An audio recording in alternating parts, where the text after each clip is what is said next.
Salut tout le monde, c'est Rara, j'espère que vous allez bien. Aujourd'hui nous allons parler des clubs qui ont été impressionnants cette saison. Alors je sais que la saison n'est pas finie, mais il y a clairement des clubs qui ont créé la surprise. Quand je parle de clubs qui ont été impressionnants, je parle pas du Barça, la Juventus, Dortmund, PSG parce que on s'attendait tous à ce que ces clubs soient performants. On va plutôt parler dans cette vidéo des performances inattendues des clubs. Alors c'est parti. On commence par une équipe française, le LOSC, dédicace aux Lillois, une équipe tout simplement impressionnante cette saison. Deuxième au classement de Ligue 1 à l'issue de la 20e journée avec 37 points. Autrement dit, Lille a remporté 11 matchs sur 20 en sachant que la saison dernière, ils en avaient remporté seulement 10 et avaient frôlé la relégation en ayant fini 17e avec 38 points. Étonnant de se dire qu'ils en sont à 37 points alors qu'on est en janvier. On retiendra leur match contre l'OL lors de la 15e journée où ils ont mené 2-0 à la mi-temps avant de se faire remonter 2-2. Mais c'était un très beau match. Obligé de mentionner l'international ivoirien Nicolas Pepe qui porte son équipe depuis le début de la saison, deuxième meilleur buteur de Ligue 1 derrière Kylian Mbappé avec 13 buts et 5 passes décisives. D'autant plus que vendredi, ils s'étaient imposés 3-1 face à Caen. Ils sont en train de confirmer leur place de dauphin. Ne pas oublier aussi José Fonte qui a toujours été titularisé par Christophe Galtier. Lille est provisoirement à 13 points du PSG avec 2 journées en plus. Il n'y a pas photo, on sait que Paris finira champion, mais s'ils finissent deuxième, ils seront en Ligue des Champions. Et vous alors, est-ce que vous pensez que Lille peut croire à la qualification en Ligue des Champions ou alors que leurs bonnes performances ne tiendront pas la route au fil de la saison?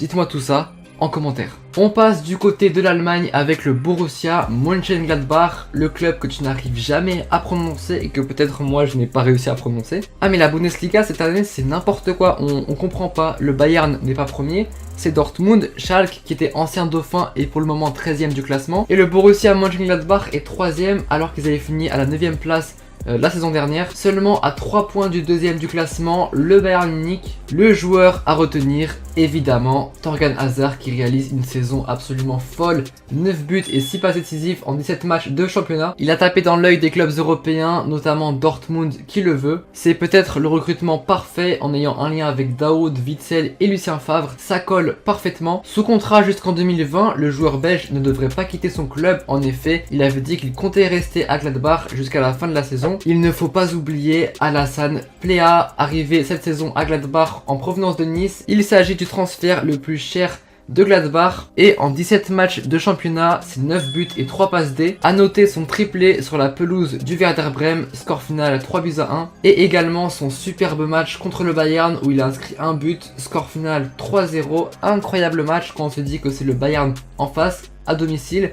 Se prendre 3 buts, c'est pas rien. Très grosse performance de Yann Sommer, faut pas l'oublier lui, si Gladbach est 3e, c'est en partie aussi grâce à lui, ce réflexe contre le Bayern est incroyable. On part en Angleterre avec le club des loups Wolverhampton comme tu veux. Après avoir fini premier de Championship la saison dernière, ils sont donc passés en première division, la première ligue. Ils nous avaient étonnés, eux et Fulham, par rapport à leur mercato estival complètement fou. Sauf que la différence c'est que Fulham est 19e et Wolves 11e pour le moment parce qu'ils ont une journée de retard. Wolverhampton a mis en grande difficulté les grands clubs d'Angleterre, City, Arsenal, Chelsea, United, Tottenham et Liverpool en FA Cup. Les hommes de Nuno Espirito ont créé la surprise en première ligue qui évolue la plupart du temps à 5 ou à 3 défenseurs. Le 5-4-1 est la formation que l'entraîneur a le plus de fois utilisée. C'est en grande partie leur recrutement qui leur permet de réaliser de telles performances. Rui Patricio, le grand gardien portugais, parce que oui, il y a 6 portugais dans l'équipe, Elder Costa, Diogo Jota, Ruben Neves, João Moutinho et bien sûr Rui Patricio. Concernant les joueurs les plus impressionnants, on a l'attaquant mexicain Raúl Jiménez avec sa grosse vitesse et sa qualité physique, 1m91 qui lui permet de remporter les duels aériens, Ivan Cavaleiro avec sa vitesse et sa qualité de dribble. La défense est aussi surprenante avec Willy Bolly, le défenseur français d'1m95 et l'Irlandais Matt Doherty qui a inscrit 3 buts et délivré 4 passes décisives en 21 matchs. Enfin,